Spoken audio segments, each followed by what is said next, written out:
अरुण बाबू, गोपालगंज,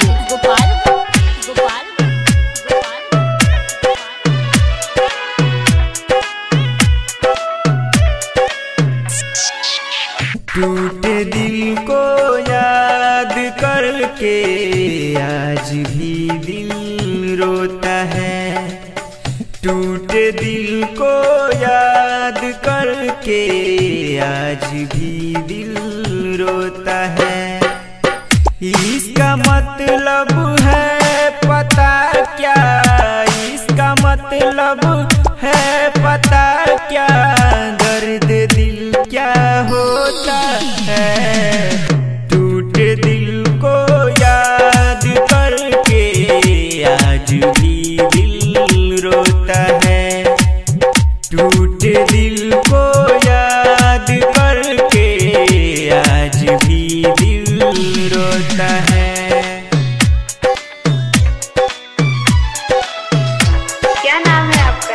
अरुण बाबू, Patel recording studio Jaipur.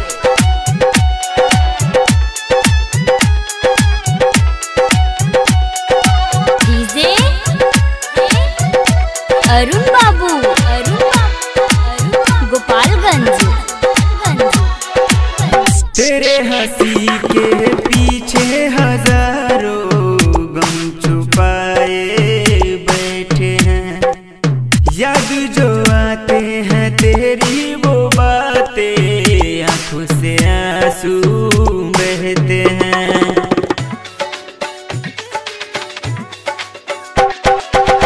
तेरे हंसी के पीछे हजारों गम छुपाए बैठे हैं।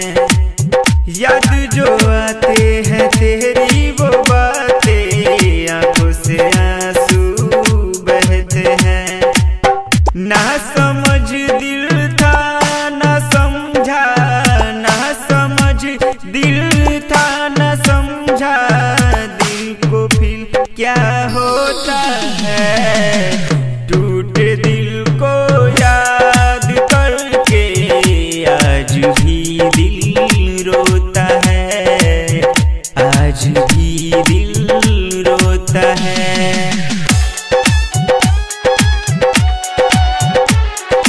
डीजे अरुण बाबू, गोपालगंज।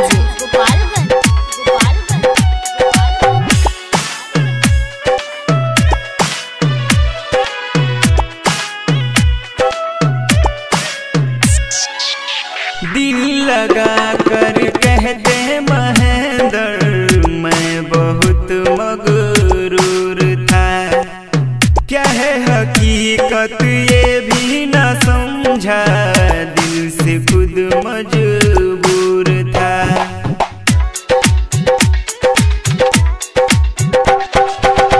दिल लगा कर कहते महेंद्र मैं बहुत मगरूर था। क्या है हकीकत ये भी न समझा, दिल से खुद मजबूर था। अब समझ आया है शर्मा, अब समझ आया है अमर, प्यार बस एक धोखा है। टूटे दिल को याद करके आज भी दिल रोता है। टूटे दिल को याद करके आज भी दिल रोता है। इसका मतलब है पता क्या, दर्द दिल क्या होता है। टूटे दिल को याद करके आज भी दिल रोता है। अरुण बाबू, टूटे दिल को याद करके आज भी दिल रोता है। गोपालगंज।